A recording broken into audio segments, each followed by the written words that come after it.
복음과 셋째 천사의 기별에 대해서 우리 함께 말씀 나누겠습니다. 우리 지난번에 보았던 거 잠깐 우리 돌아보고 시작하겠습니다. 계시록 14장 6절로 12절에 있는 이 세 천사의 기별은 1260일 예언 이후, 즉 1798년 이후 마지막 시대에 짐승의 정체를 폭로하고 또 온 세상의 주의 재림을 위해 준비하도록 남은 무리들에게 위탁된 최후의 복음 기별이라고 제가 말씀을 드린 적이 있습니다. 그리고 우리 성경은 사건 중심적으로 기록되어 있다는 말씀도 제가 말씀드렸죠. 우리 셋째 천사의 기별이 기록된 우리 9절로 11절의 말씀을 우리 다시 한번 보겠습니다. 또 다른 천사고 셋째가 그 뒤를 따라 큰 음성으로 가로되 만일 누구든지 짐승과 그의 우상에게 경배하고 이마에나 손에 표를 받으면 그도 하나님의 진노의 포도주를 마시리니 그 진노의 잔에 섞인 것이 없이 부은 포도주라. 거룩한 천사들 앞과 어린 양 앞에서 불과 유황으로 고난을 받으리니 그 고난의 연기가 세세토록 올라가리로다. 짐승과 그의 우상에게 경배하고 그 이름의 표를 받는 자는 누구든지 밤낮 쉼을 얻지 못하리라 하더라. 네, 이게 셋째 천사의 기별의 본문입니다. 이걸 네 개로 이렇게 요약해 보면 첫 번째는 짐승과 그 우상을 경배하지 말라. 두 번째는 짐승의 표를 받지 말아라. 그리고 세 번째는 우상에게 경배하고 표를 받으면 하나님의 진노의 포도주와 불과 유황의 심판을 받겠다. 이게 셋째 천사의 기별이고요. 그 다음에 네 번째, 짐승과 우상에게 경배하면 쉼이 없다 하는 내용으로 구성되어 있습니다. 그러면 짐승의 정체를 폭로해야 되겠죠. 이건 우리 잘 아는 거예요. 그래서 우리 셋째 천사의 기별에 좀 사건적인 부분, 내 밖에서 일어나는 외부적인 부분을 잘 알지만 좀 짚고 우리 넘어가도록 하겠습니다. 먼저 계시록 한 장 앞에 가면 계시록 13장에는 두 짐승이 나오는데요. 땅에서 나오는 짐승이 하나 있고 또 바다에서 나오는 짐승이 하나 있죠. 그래서 먼저 바다에서 나오는 한 짐승을 보면 이렇게 생겼어요. 몸은 표범 같고 발은 곰의 발이고요. 입은 사자의 입이고 머리가 7개나 달려있고 뿔이 10이나 있고 이렇게 생겼어요. 세상에 이런 짐승은 없죠. 네. 여기 기록된 대로 이렇게 되어 있습니다. 자, 이 짐승의 모양이 어디서 다 왔는가 하면 다니엘 7장에 사자, 곰, 표범 여기서 다 온 거죠. 그죠? 그러니까 마지막 우리가 대면해야 할 짐승인데 이 짐승이 교황권이에요. 바다에서 올라오는 짐승은. 그래서 바다는 사람을 상징하거든요. 그러니까 사람이 많은 유럽에서 올라온 짐승인데 이것을 복합적으로 모아놓은 것이 바로 바다에서 올라온 짐승이죠. 그래서 물은 백성과 열국을 상징하기 때문에 마지막 하나님의 백성을 대적해서 전쟁을 벌일 이 짐승은 교황권이고요. 그러면 13장의 또 뒷부분에 보면 땅에서 한 짐승이 올라오는데 새끼양같이 두 뿔이 있다 이렇게 되어 있습니다. 자세하게 설명은 오늘 안 드릴게요. 땅이라고 하는 것은 물과 반대잖아요. 그러니까 사람이 없는 데서 이렇게 뭔가 하나 짐승이 올라와요. 국가를 상징하죠. 교황권도 국가이면서 종교단체이죠. 그래서 이 땅에서 올라오는 짐승은 바로 사람이 없는 신들에게서 올라온 미국을 상징해요. 그래서 계시록 13장의 두 짐승은 교황권과 미국입니다. 자, 보니까 사자, 곰, 표범, 무서운 짐승, 이 계시록 7장에 나왔던 이 짐승이 그대로 누가 다 이 정신을 물려받았어요? 교황권. 바로 이 교황권 짐승, 이 짐승의 정체를 우리가 폭로하는 것입니다. 그리고 땅에서 올라온 짐승인 미국이 바다에서 올라오는 첫 번째 짐승 교황권을 위해서 뭘 만든대요? 짐승의 우상을 만든대요. 그럼 짐승의 우상이 뭔지 우리가 잘 알지만 또 뒷부분에 한번 볼게요. 자, 우리 계시록 12장, 13장, 14장에 보면 사단과 그리스도의 이 대쟁투가 나타나는데 이 싸움에서 이 사단 편에 서서 하나님의 백성을 대적할 두 짐승이 바로 교황권과 미국이에요. 그리고 이 교황권과 미국과 사단을 대적해서 싸움을 벌일 이는 바로 하나님의 성도들입니다. 그러면 사단과 교환권과 미국은 무엇을 가지고 싸우느냐 하면 거짓 계명을 들고 나온다는 거예요. 그리고 예수님과 성도들은 뭘 가지고 나가요? 하나님의 계명과 예수 믿음이에요. 그래서 안식일과 일요일은 마지막 시대 최후의 대쟁투의 이슈가 된다, 이렇게 우리가 알고 있습니다. 자, 그러면 짐승의 우상이 뭐냐? 앞에서 말씀드렸듯이 짐승은 교환권이죠. 그러면 짐승의 우상은 뭐냐? 제가 한번 전에 말씀을 드린 적이 있죠. 우상은 쉽게 말씀을 드리면 닮은 꼴이라는 거예요. 닮았다는 뜻이에요. 그러니까 미국이 첫 번째 짐승인 교환권을 위해서 미국 안에 이 짐승하고 꼭 닮은 뭔가를 하나 만든다는 거예요. 그게 짐승의 우상인데, 그게 뭐냐 하면, 자, 그러면 첫 번째 짐승은 왜 이렇게 짐승이 됐냐 하면, 예수님 승천하시고 초대교회가 변질돼서 능력을 잃어버렸어요. 그렇게 되자 이 잃어버린 능력을 초대교회가 이 성령의 능력과 하나님의 능력을 통해서 교회가 이 권세를 행사하는 것이 아니라 세속적인 정부의 권력을 등에 업음으로 그 권세를 얻으려고 했습니다. 그러니까 정치와 종교가 뭐 하는 거예요? 서로 연합하는 거예요. 교환권이 그랬다는 거예요. 그렇죠? 그래서 결과는 자기의 교리를 반대하면 세속적인 권세로 뭘 가해요? 박해를 가해요. 막 죽여. 그래서 중세 암흑기 동안 신실한 하나님의 백성들이 고문당하고 죽임당하고 그랬잖아요. 그죠? 왜 죽임당해요? 자기 교리를 뭐 한다고? 반대한다고 죽이는 거예요. 그래서 정치와 종교가 연합하면 이런 일이 생긴다는 거예요. 그래서 정치 세력과 야합한 교회가 바로 첫 번째 짐승 교환권의 특성이에요. 이해가 되시죠? 그러면 박해가 반복된다는 것입니다.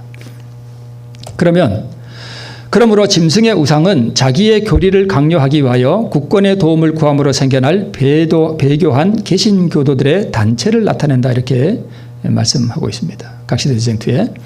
그러면 미국이 첫 번째 짐승인 그 교환권과 똑 닮은 짐승을 우상을 하나 만든다는 얘기는 미국 안에 정치와 종교가 연합을 해서 자기의 교리를 반대하는 사람들에게 뭘 하는, 탄압하고 박해를 하는 그러한 단체를 하나 만든다는 거예요. 그 단체가 뭐냐? 배도한 개신교도들의 단체라는 거예요. 그러면 이 짐승의 우상이 강요할 자기의 교리가 뭐예요? 일요일이에요. 일요일을 지켜라. 안 지키면 뭐 한다? 죽인다, 이거예요. 하나님께서 하나님의 계명을 지키는데 강압적으로 하나요? 자유롭게 하라고 하나요? 예, 자유롭게. 그러나 결과는 책임은 자기가 지는 거예요. 국권의 도움을 구한다는 게 뭐예요? 정치에 뭐 한다는 얘기예요? 개입한다는 거예요. 그죠? 배도한 개신교도들의 단체는 제가 대표적으로 하나만 딱 했는데 크리스천 콜리션이라고 우리말로 번역하면 기독교 동맹이라는 단체가 만들어졌습니다. 뒤에 나옵니다. 그래서 미국에서 짐승의 우상은, 그래서 미국의 배도한 개신교도들의 단체는 여러 개가 있어요. 그래서 제가 대표적으로 하나만 여기 써놨거든요. 미국에서 짐승의 우상은 거의 지금 완성됐고요. 기독교 정치 세력들이 정치에 개입하고 있고요. 그 다음에 이 기독교 세력들이 투표를 통해서 자기들의 요구를 들어줄 사람을 정치에 등용시켜요. 제가 이제 교인이에요. 그러면 내 교리를 일요일을 사람들이 다 지키게 하고 싶어. 그러면 제가 우리 대장로님한테 가서 우리 주천교회가 이번에 당신을 밀어주겠습니다.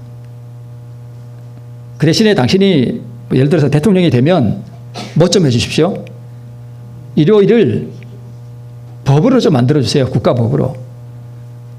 그래서 일요일날 교회 안 가면 한 달 동안 감옥, 이런 법을 좀 만들어주세요. 그 대신에 우리 모든 교인들이 당신을 뭐 해주겠다?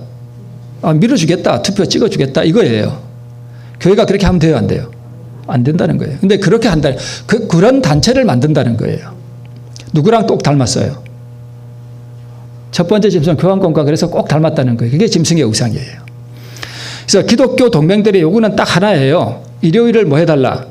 법으로 만들어달라. 법으로 만들어달라. 모든 사람이 교회 안 가면 혼나게 해달라 이거예요. 그런데 이미 이런 일들이 자꾸 진행되는 걸 우리가 많이 보고 있는데 하나님의 백성들이 준비되지 않아서 이 일들이 지금 뭐 되고 있는 것 같은가 하면 지연되고 있어요. 하나님의 백성들이 준비되면요, 이거 금방 이루어집니다. 그래서 미국에서 짐승의 우상은 거의 완성되었고, 이거 한 건데 또 있네요. 네. 자, 이 사람이 누구냐면 아까 그 기독교 동맹 크리스천 콜리션이라는 그 단체를 만든 팻 로버슨 목사예요. 이 사람이 1988년에 미국 대선에 출마했었어요. 왜 대선에 출마했냐면 자기가 대통령이 되면 일요일을 뭐 해야겠다. 이 미국을 기독교 나라로 만들어야 되겠다. 일요일 날 다 교회가 가게 만들고 막 그렇게 하려고 대선에 출마했는데 떨어졌어요. 네, 떨어졌어요. 그래서 대통령이 못했어요. 그래서 이 사람이 만든 게 기독교 동맹 크리스천 콜리션이라는 단체를 만들어서 이 단체를 통해서 우리가 지지하는 사람을 뭘 만들자. 대통령 만들자. 그 대신 당신 우리가 대통령 만들었으니까 우리 말 뭐 해줘? 들어줘. 우리가 요구하는 것 딱 하나야. 뭐예요? 죄송합니다. 뭐야가 아니라 뭡니까? 일요일을 법으로 만들어. 이게 되면은 그게 뭐예요? 일요일 효험령이 되는 거예요. 지금 이 일이 거의 완성된 단계에 우리가 지금 살고 있습니다. 도널드 트럼프 후보를 이 사람들이 지지했어요. 지금은 이제 이미 다 지난 일이죠. 기독교의 지도자들과 회동해서 매우 중요한 약속을 이미 대통령에서 물러난 옛날 트럼프 대통령이 했다는 거예요. 존슨의 수정헌법을 폐지하겠다고 약속을 했는데 저는 이것을 폐지하기 위해 30년 동안 이 팻 로버슨 목사가 싸워왔다는 거예요. 수정헌법. 제가 뒤에 말씀드릴게요. 미국의 수정헌법은 뭐냐 하면 존슨이라고 하는 국회의원이 비영리단체, 즉 교회가 정치적인 언급을 하는 것을 금지하는 법안이에요. 그러니까 교회가 누구 특정한 사람을 밀어가지고 정치에 이렇게 개입해가지고 당신 밀어줄게, 우리 교리 좀 이렇게 법으로 만들어, 이런 것을 금지하는 법이 미국에 있음에도 불구하고 오늘날 미국의 교회들이 그 일을 한다는 거예요. 이게 만약에 풀어지면, 이 존슨 수정헌법이 풀어지면 교회가 자유롭게 정치에 뭐 하는 거예요? 완전히 개입하는 거예요. 그러면 일요일 협령은 신속하게 이루어집니다. 이 트럼프 대통령이 대통령에 출마할 때 만약 제가 대통령이 된다면 가장 먼저 해야 할 일은 하나는 절대적으로 제가 첫 번째로 해야 할 일은 존슨의 수정헌법을 완전히 넉아웃 시키는 것입니다. 하는 것을 이 사람이 좀 전에 보인 사람이 존슨이라는 사람인데요. 네. 시간이 없으니까 넘어가겠습니다. 자, 미국의 개신교 단체들이 어떤 면에서 교황권을 닮았다는 것인가? 교회와 정치가 뭐 하는 거예요? 연합하는 거예요. 천주교회가 옛날 그랬거든요. 교황권이 그랬거든요. 그리고 자기의 교리를 뭐 해요? 강요해요. 옛날 우리 교황권은 뭘 강요했는가 하면, 뭐 우리가 잘 알잖아요. 일요일도 물론 해당이 되는 거고, 그 다음에 뭐 무구회태설, 그 다음에 연옥교리 이런 거, 행함으로 말미암는 의 이런 거 다 반대하면 다 막 죽이고 그랬습니다. 그리고 결과는 계명 준수자들을 박해하는 일들을 통해서 나타났습니다. 그래서 이 안식일의 변경이야말로 그러면 짐승의 표가 뭐냐? 여기서 말하는 짐승은 어느 짐승이에요? 교황권이죠. 네, 교황권이죠. 네, 교황권의 표가 뭐냐? 안식일의 변경이야말로 로마 교회의 권위의 표, 곧 짐승의 표가 아니고 무엇이겠는가라고 우리 각시대제장 뒤에서 말하고 있고요. 교황권도 자기들 스스로 안식일을 변경시킨 것이 우리 교회의 뭐다? 권위로 우리가 그렇게 했다라고 자기들도 그렇게 말을 해요. 그래서 일요일은 짐승의 표예요. 권위의 표예요. 그게 바로 일요일이에요. 안식일 준수는 아직 짐승의 표가 아니에요. 사람들로 하여금 이 우상의 안식일을 경배하게 하는 법령이 포고되고 나서야 비로소 그것은 뭐가 될 거다? 짐승의 표가 될 것이다. 이 날이 시험이 될 때가 오겠지만 그때는 아직 이르지 않았다라고 말하고 있습니다. 그래서 지금의 일요일 준수는 물론 로마 천주 교회가 자기의 권위로 그렇게 바꿔서 권위의 표이긴 하지만 오늘 개신교의 대부분의 사람들은 그 권위에 굴복하는 게 아니라 그날이 안식일인 줄 알고 그렇게 그냥 종교적 신념으로 그렇게 일요일을 지키는 거예요. 그래서 아직 짐승의 표는 아닙니다. 이게 세계적 권위의 표로 드러날 때 강압적이 되고 형벌이 따르게 됩니다. 그리고 참 안식일의 빛이 드러날 때 거짓 계명 혹은 참 계명에 내가 어느 쪽에 순복할 것인지를 우리가 선택해야 될 때가 온다는 것입니다. 그럼 짐승에게 경배하는 건 뭐냐? 매매가 금지당하고 살 길이 막막해질 때 먹고 사는 문제가 정말 두렵잖아요. 그렇죠? 두렵죠. 그때 짐승의 권위의 표를 받아들이는 것을 말해요. 그게 짐승에게 경배하는 거예요. 우리 얼마 전에 백신 우리가 한참 맞아야 될 때 백신 미접종자는 마투 출입 못한다 하는 일이 잠깐 있었죠. 그때 우리는 이미 앞으로 일요일 협령이 일어나고 매매가 금지당하면 어떤 일이 생길 줄 우리는 이미 약간 맛을 본 거예요. 이렇게 될 수 있어요. 일요일 협령이 내리면요, 모든 사람들이 다 이 일요일을 안식일로 지키는 교회에 가서 어떤 표를 받아오게 할 수도 있습니다. 제가 그냥 예상하는 거예요. 이건 진리는 아닙니다. 교회에 일단 가서 말씀을 듣고 그 교회에서 주는 어떤 표를 받아야 돼요. 그게 어떤 형태일지는 저도 잘 모르겠습니다.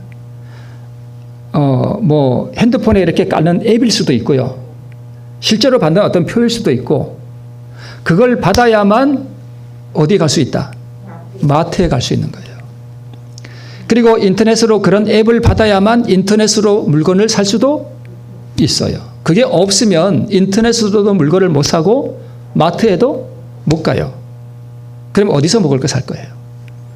얼마나 공포스럽겠어요. 애들은 우는다, 밥 달라고 막 소리 지르는데 아무것도 못 사. 그게 공포예요. 엄청난 두려움이에요. 그래서 앞으로 왜 마귀가 먹고 사는 문제로 우리에게 그래서 시험을 걸어오느냐 하면 에덴 동산에서도 그렇고요. 먹고 사는 문제가 막히는 게 인간이 경험하는 가장 공포스러운 것입니다. 그래서 일요일 협령이라고 하는 것은 일요일을 받아들이지 않는 자는 모든 먹고 사는 수단을 다 차단시켜버리는 거예요. 그 상황에서도 하나님을 경외하고 계명을 지킬 수 있느냐 하는 그 시험이 바로 일요일 협령입니다. 여러분 그렇게 하실 수 있겠습니까? 네. 자, 일요일 협령의 예정을 한번 보겠습니다. 욥이 자녀 다 죽었죠. 그 수많은 양들이 다 죽었죠. 짐승들, 약대들, 소들 다 죽었습니다. 자녀들 다 죽었습니다. 집들 다 날아갔습니다. 모든 걸 다 잃었습니다. 욥의 내 친구들이 와서 욥을 막 정죄하죠. 욥의 아내도 그래도 하나님을 순종하느냐? 차라리 하나님 욕하고 죽어라. 이렇게 얘기를 합니다. 그죠? 이 욥이 경험하는 이 상황이요, 앞으로 일요일 협령을 경험하는 사람들의 상황과 아주 흡사해요. 모든 것들이 다, 여러분, 내가 지금 이게 서울 아파트에 이렇게 사는데 마트에 못 가. 그러니까 일요일 날에 어떤 표를 받아오는 짐승의 표를 안 받으면 마트 못 가. 일요일 날에도 인터넷으로도 아무것도 못 사. 네, 전기 다 끊어져. 물 다 끊어져. 아파트에서 물 끊어지는 게 얼마나 두려운지 모르시죠? 어렴풋이 아시죠? 화장실 못 가요. 시골에 살면 산에 올라가면 되잖아요. 사바나 들고. 근데 아파트에 살면 그게 안 된다고요. 그거 어떻게 할 거예요? 그러니까 모든 게 다 끊어지는 거예요. 모든 걸 다 잃어버리는 것과 마찬가지예요. 돈 10억이 있어도 아무 소용없어요. 종, 재산, 자녀들 다 잃었고요.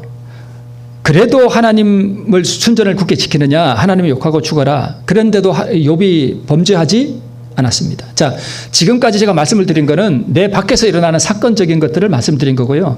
셋째 천사의 기별에 사실 더 중요한 것을 제가 좀 말씀을 드릴게요. 욥이 범죄하지 않았습니다. 그러면 욥은 사실 셋째 천사의 기별, 일요일 협령이 일어나는 그러한 상황에 딱 들어갔다라고도 볼 수 있는데, 그러면 욥은 이 어려운 시험 가운데서 어떻게 승리할 수 있었을까? 그 힘의 근원이 뭘까? 하는 걸 우리가 좀 살펴볼 수 있습니다. 욥기 1장 8절에 이렇게 기록하고 있습니다. 하나님께서 이렇게 말씀하셔요. 사단에게 내가 내 종 욥을 유의하여 보았느냐? 그와 같이 순전하고 또요 정직하고 또요 하나님을 경외하고 악에서 떠난 자가 세상에 없느니라. 사실요, 뭐 짐승이 어떻고 우상이 어떻고 짐승의 표가 어떻고 일요일 현명이 어떻고 언제 내리고 그거 아는 것도 중요하지요. 그러나 여러분, 셋째 천사의 기별이 뭐냐 하면 너 욥과 같은 상태가 되어 있어야 된다는 거예요. 이게 결론이에요. 순전하고 정직하고 하나님을 경외하고 악에서 떠나라 이거예요. 악에서 떠나는 게 뭐예요? 바벨론에서 나오는 거예요. 자, 하나님을 두려워했습니다. 욥은 이렇게 했어요. 이 아들들이 생일이 되면 그들을 불러다가 성결케 잔치를 하고 나면 그들을 불러다가 성결케 하되 아침에 일어나서 그들의 명수대로 뭘 드렸대요? 번제를 드렸어요. 혹시 내 아들들이 죄를 범했을까? 마음으로 하나님을 배반했을까? 이게 하나님을 뭐 하는 거예요? 두려워하는 거예요. 두려워했죠. 그죠? 영광을 돌렸죠. 이거 하나님께서 인정하신 거예요. 그러니까 하나님께 영광 돌린 거죠. 하나님께서 사단에게 욥 같은 사람이 없다. 이렇게 순전한 사람이 없다. 하나님이 얼마나 영광 받으셨어요. 그죠? 이게 영광 돌리는 거예요.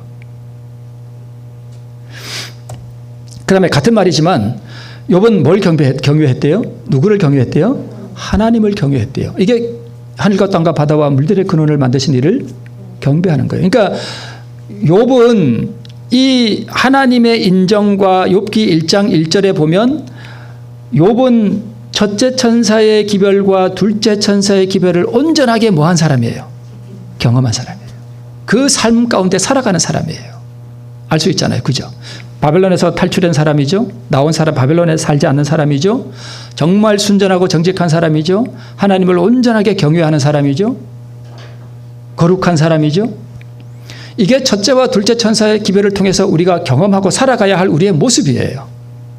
이런 모습이 되어야 우리가 셋째 천사의 기별이 우리에게 실제로 사건적으로 우리에게 다가와서 일요일 협령이 일어나고 우리가 마트에도 못 가고 인터넷으로도 아무것도 못 사고 할 때에 온전하게 하나님을 경외할 수 있다는 거예요.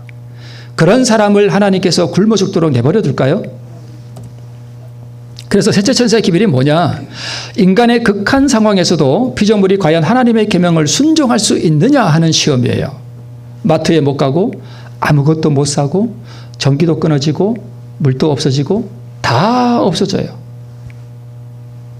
이런 극한 상황이에요. 가장 공포스러운 상황에서도 과연 그 짐승의 권위에 굴복해서 먹고 살기 위해서 그 빵 한 조각 얻기 위해서 거기에 굴복할 거냐?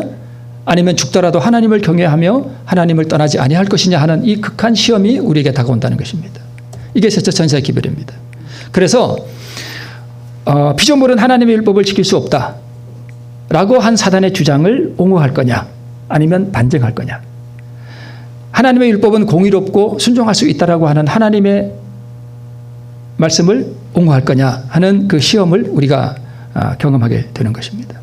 그래서 욥이 큰 환난, 우리로 말하면 짐승의 표를 강요하는 그런 가운데서도 하나님을 경외하고 자기의 순전을 굳게 지킬 수 있었던 것은 이미 그는 우리로 비유하자면 첫째와 둘째 천사의 기별을 이미 깊이 경험하고 있었고 완전한 의의 경험 가운데서 살아가고 있었기 때문에 그는 우리로 말하면 일요일 협령과 같은 그 극한 상황에서도 그의 순전을 지킬 수 있었다는 것입니다.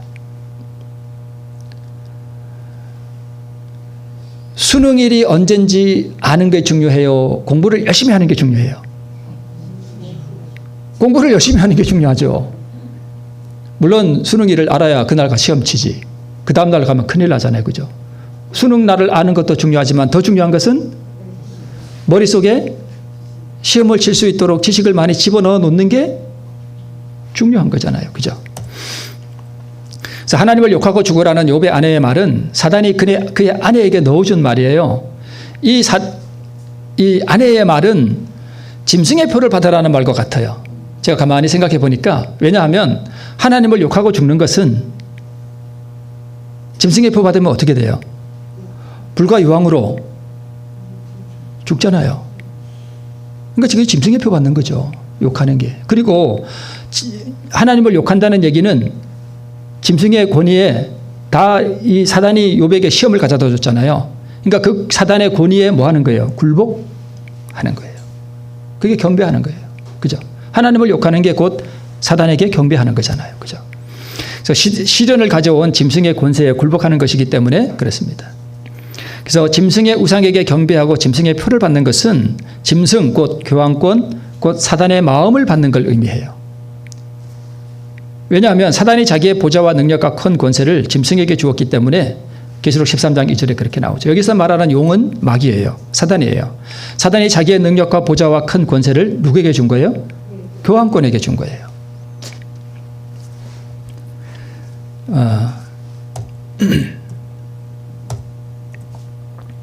그래서 거듭나고 의를 경험하고 욥같이 의의 자라남 가운데 있지 않으면 이미 뭐 받은 거예요?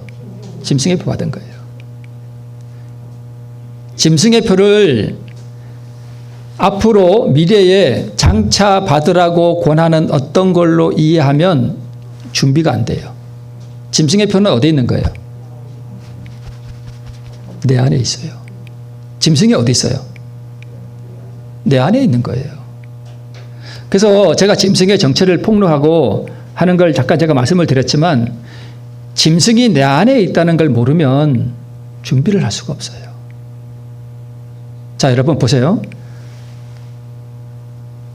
교황권에게 자기의 권세와 힘과 능력과 보좌를 준 게 누구예요? 사단이죠. 그죠? 사단이죠. 그러면 사단이 자기의 그 능력을 교황권에게 주었는데 우리가 사실은 누구의 권세 아래 지금 살고 있죠? 사단의 권세 아래 지금 우리가 살고 있잖아요. 그래서 이 교황권의 권세에 굴복한다는 얘기는 누구의 권세에 굴복하는 거냐 하면 사단의 권세에 굴복하는 거예요. 근데 사단의 권세가 사실 역사하는 곳은 법안권이기도 하지만 어디서 역사해요? 내 안에서 역사해요. 내 안에서. 짐승의 표는 밖에 있는 게 아니라 어디 있다고요? 내 안에. 그래서 짐승의 표는 일요일 효험령이 내릴 때 받을 것인가 받지 않을 것인가를 선택할 수 있는 게 아닙니다. 우리는 태어날 때부터 이미 짐승의 표를 가지고 태어났고요. 왜냐하면 짐승의 표는 사단의 권세의 표이고 아담과 하와가 에덴에서 이 권세에 굴복했을 때 그들에게 전가된 사단의 본성, 사단의 마음이 바로 짐승의 표고요. 그의 권세의 표고 아담이 굴복할 때 우리도 다 거기 굴복했던 거예요. 우리는 유전의 법칙 가운데서 이것을 물려받았기 때문에 우리는 사단의 마음을 이미 다 가지고 있고 그의 권세의 표를 다 가지고 있어요. 그것을 자아라고 그래요. 그래서 우리가 뭐 해야 된다는 거예요? 거듭나야 된다는 거예요. 그래서 거듭나는 것은 짐승의 마음을 포기하고 하나님의 인을 받는 거예요. 하나님의 인, 도장이잖아요. 도장에는 뭐가 들어가죠? 자기 이름이 들어가죠. 하나님의 이름이 뭐냐 하면 하나님의 이름은 하나님의 품성이에요. 하나님의 품성은 하나님의 의고 그리고 그리스도께서는 이 하나님의 의를 받아서 자기의 의로 개발시키셨어요. 그래서 우리가 그리스도의 의를 받아야 한다고 하지만 그 그리스도의 의는 결국 누구의 의예요? 하나님의 의예요. 하나님의 의를 예수님이 받아서 자기 의로 개발시키신 것이고 그것을 우리에게 주시는 거예요. 결국은 여호와 우리의 의, 하나님의 의예요. 그래서 짐승의 권세를 포기하는 이들에게 이 의를 선물로 주시는 거예요. 그래서 여러분 욥과 같이 자기 마음속에 있는 사단의 권세를 다 포기하고 버리고 의의 삶을 살지 않으면 짐승의 표는 그때 가서 선택하는 게 아니라 자동으로 받는 거예요.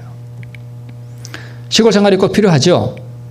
왜 시골 생활을 하라고 했는지 여러분 마지막 일요일 협령이 일어나고 우리의 모든 매매 수단이 다 끊기고 전기 끊기고 물 끊기면 왜 시골 생활을 하라고 했는지 뼈저리게 우리가 느끼게 될 거예요. 하나님의 권면이에요. 시골 생활을 짐짓 외면한 사람들은요, 짐승의 표를 받을 가능성이 상당히 큽니다. 아마 거의 받을 거예요. 짐짓 외면한 사람들은. 그런데 시골 생활을 잘 해도 자기 마음 속에 있는 짐승의 권세에 굴복하며 산 사람들은 짐승의 표를 어떻게 받아요? 자동으로 받습니다.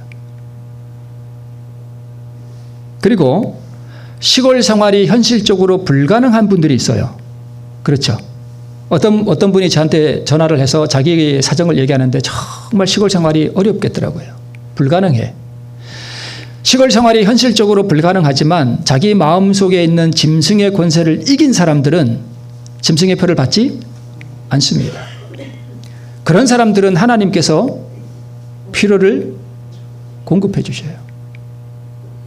그래서 현실적으로 시골 생활이 불가능한 분들 염려하지 마세요.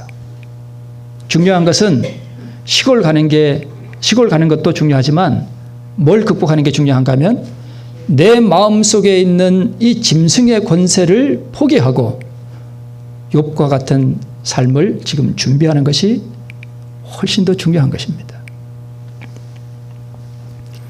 우리 재림교인들 우스갯소리로 그런 얘기하죠. 시골 마귀가 더 질기다고.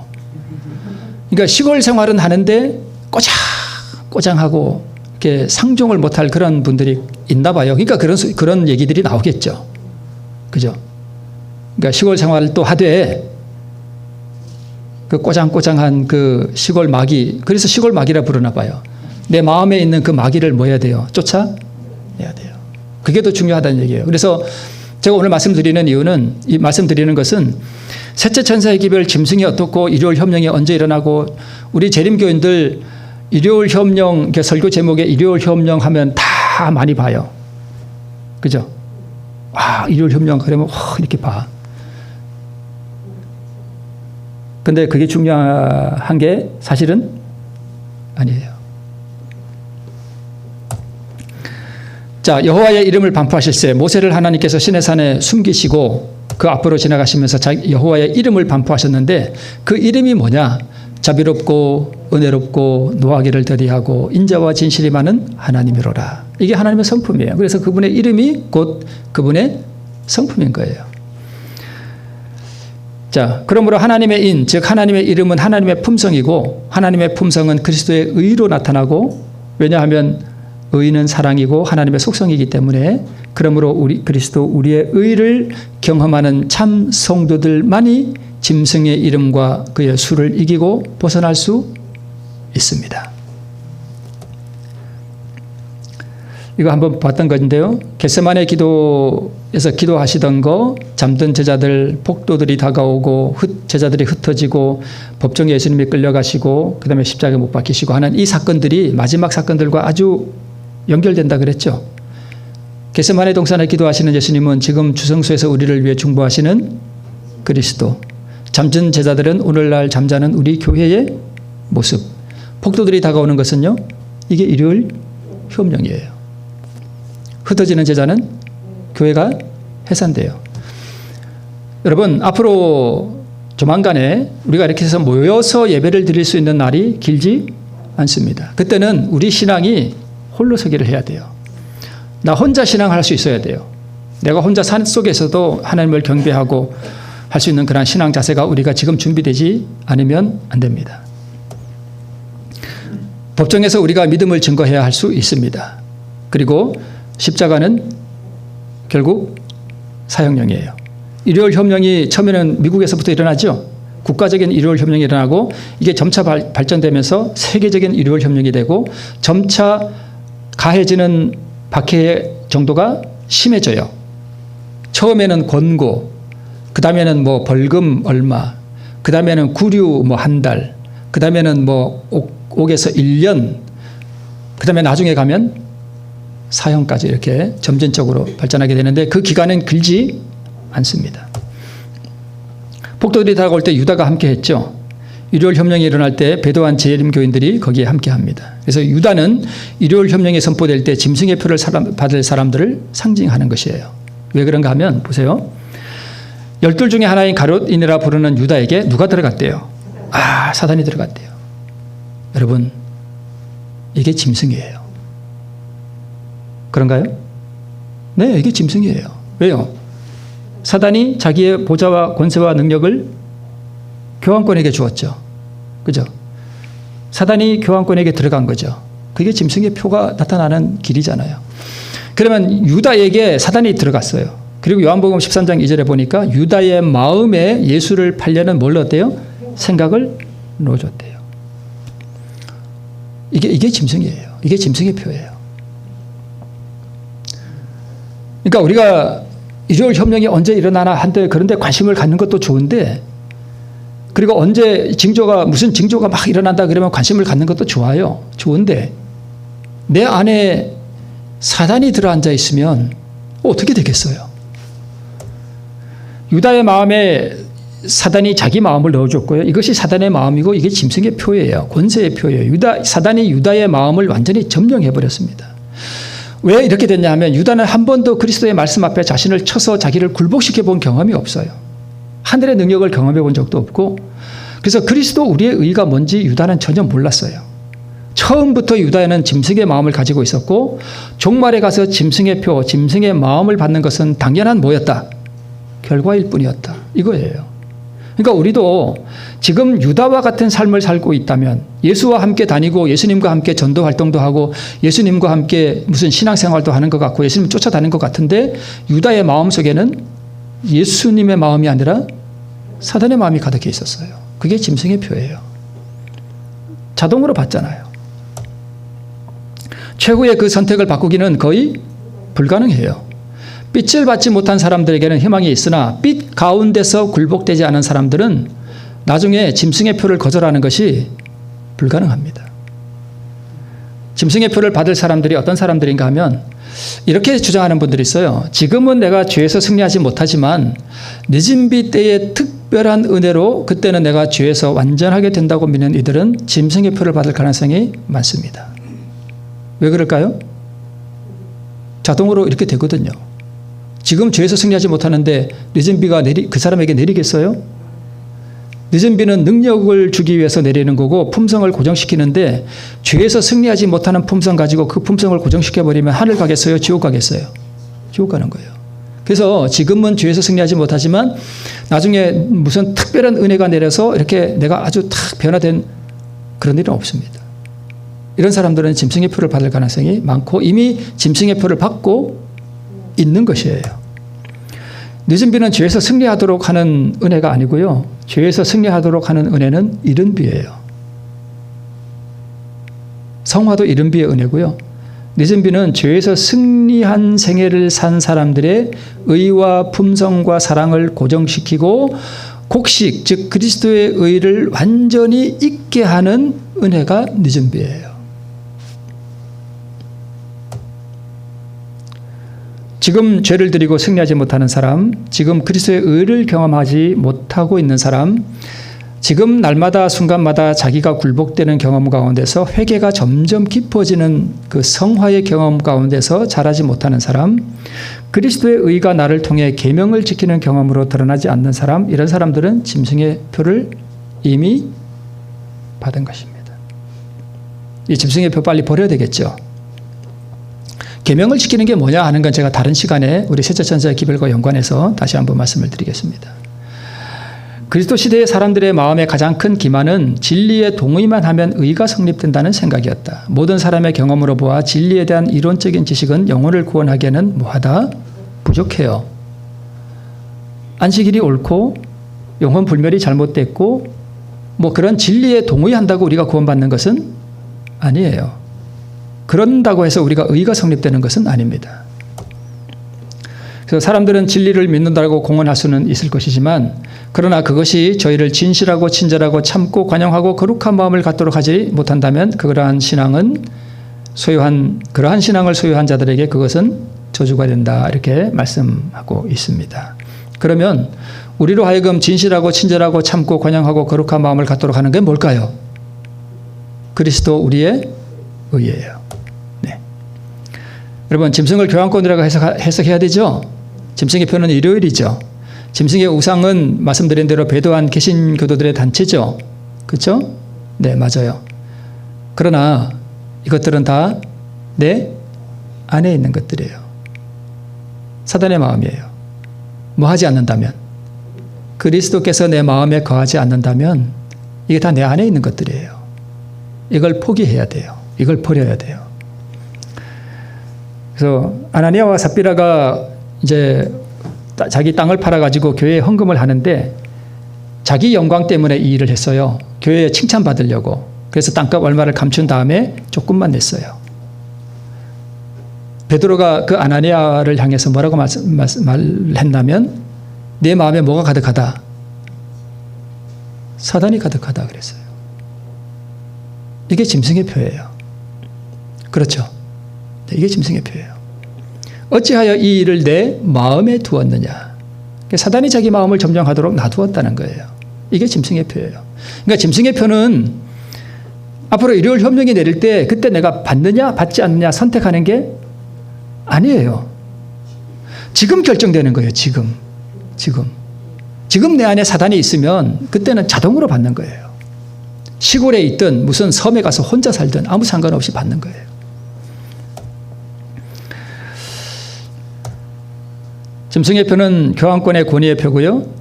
또 짐승의 표는 이건 넘어가겠습니다. 일요일 협령이 일어나는 예언의 징조를 아는 것도 중요하고요. 또 짐승의 표와 짐승의 정체를 아는 것도 중요하죠. 그죠? 시대의 징조를 분별하는 영적 안목도 중요해요. 그렇죠? 상당히 중요합니다. 그러나 내게 지금 그리스도의 의가 없다면 그것을 아는 것이 내게 무슨 유익이 있겠어요? 그렇지 않겠어요? 내 마음에 사단이 가득하다면, 내게 지금 짐승의 마음만 있다면 그 징조들은 나의 멸망이 가까움을 알리는 죽음의 발자국 소리일 뿐이잖아요. 그렇겠죠? 그게 내 안에 마귀가 가득하다면 그 징조들이 가까이 다가오는 게 내 구원의 발자국 소리예요? 내 멸망의 발자국 소리예요? 멸망의 발자국 소리잖아요. 자, 짐승의 표는 그때 가서 선택하는 게 아니다. 짐승의 표는 언제 선택하는 거다? 지금 선택하며 사는 거다. 일요일 법령이 내릴 때 늦은 비가 의의 삶을 산 사람들이 의의 성품을 고정시키는 것이라면 짐승의 표를 강요하는 일은 자기 자아를 존중하고 죄를 숭배하며 산 사람들의 마음속에 있는 그 사단의 마음을 고정시키는 사건일 뿐이에요. 그러니까 지금 우리는 첫째와 둘째 천사의 기별을 통해서 욥과 같이 하나님 앞에 순전하고 거룩하고 또 여호와 앞에 순전한 마음을 지킬 수 있는 오직 하나님을 경외하는 삶을 우리가 지금 준비하고 있어야 한다는 것입니다. 사실 이 셋째 천사의 기별이 일어나는 이 사건들을 우리가 바라보면서 첫째와 둘째 천사의 기별은 셋째 천사의 기별인 이 마지막 사건들이 일어나는 것을 위해서 준비시키는 기별이에요. 그렇겠죠? 네.